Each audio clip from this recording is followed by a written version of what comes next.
Ndagusuje cyane Nyanza. Umusore wari ugiye gukora ubukwe yatawe muri yombi akekwa gusambanya umwana baze nawe. Mu karere ka Nyanza haravugwa inkuru yateye benshi kwibaza ndetse no gutungurwa, aho umusore wari mu myiteguro y'ubukwe yatawe muri yombi akekwa icyaha cyo gusambanya umwana ukiri mutoya. Uyu musore ufite imyaka 23 yatawe muri yombi ku mpera z'icyumweru gishize, barangije amufungira kuri station ya RIB ya Nkomero. Avuga mu kagari ka Mpanga murenge wa Mukingo mu karere ka Nyanza rwose. Amakuru aturuka mu baturage bakurikiranye kino kibazo avuga yuko umusore ategerejwe gukora ubukwe ku wa kane tariki 24 Mutarama 2026, bivuze yuko yafashwe asigaye iminsi 5 kugira ngo asezerane rwose n'uwo yari yaturanyije. Bivuga yuko uyu musore yabyaranye n'umukobwa wari ufite imyaka 15, maze umwana babyaye akaba afite imyaka 5 y'amavuko. Ubu ngubu akaba yiga mu ishuri ry'incuke rya SD. Nubwo umukobwa ubu amaze gukura kandi nta kibazo cy'ubuzima afite, amategeko avuga yuko icyaha cyakozwe atareba imyaka agezemo ubu ngubu, ahubwo harebwa imyaka afite igihe yasambanywaga. Abaturage bavuga yuko umukobwa wabyaranye n'uyu musore yatangiye gusaba inzego z'ubugenzacyaha kumufungura, avuga yuko batabona impamvu yo gukomeza kumufunga,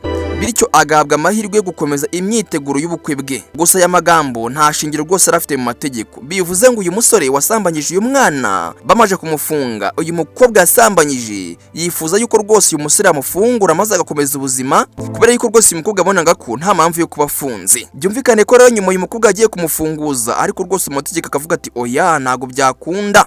Amakuru kandi agaragaza yuko uyu musore yabanje kwanga umwana, ariko nyuma y'igihe binyuze mu bufasha bw'imishinga ifasha abana babyariye iwabo, umubyeyi w'umwana yasabye gutangaza amazina ya se kugira ngo umwana yandikwe mu irangamimerere. Bisobanuye ko uyu musore wateye inda uyu mwana ukiri muto yabanje kwihakana umwana, ariko nyuma akaza kuza kumwemera, nabwo biturutse ku kuba imishinga yarifuje kwandika umwana uvuga kuri uyu mukobwa watewe inda mu buryo butateganyijwe, maze bakamusaba amazina ya se, bamenye izina rye uyu musore maze akemera umwana. Nyuma nibwo inzego z'umutekano zirimo polisi n'urwego rw'igihugu rw'ubugenzacyaha RIB zatangiye gukurikirana iki kibazo, birangira uyu musore atwawe atyo afungwa, ndetse iperereza rikaba rigikomeje. Zimwe rero mu nzego z'ikino kibazo zirinze kugira icyo zivuga mu buryo burambuye mu rwego rwo kutabangamira iperereza rikomeje. Abasesenguzi b'amategeko bagaragaza iki rero? Abasesenguzi b'amategeko bagaragaza yuko niyo wakorewe icyaha yasaba imbabazi cyangwa agasaba ko uregwa afungurwa, bitahindura imiterere y'icyaha. Gusambanya umwana ni icyaha gikomeye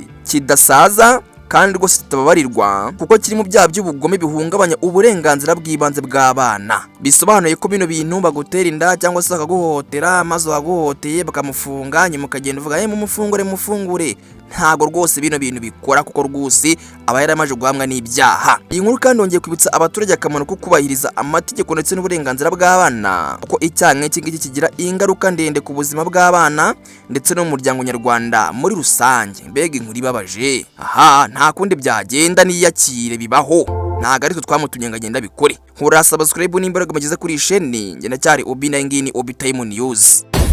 Obi Time News.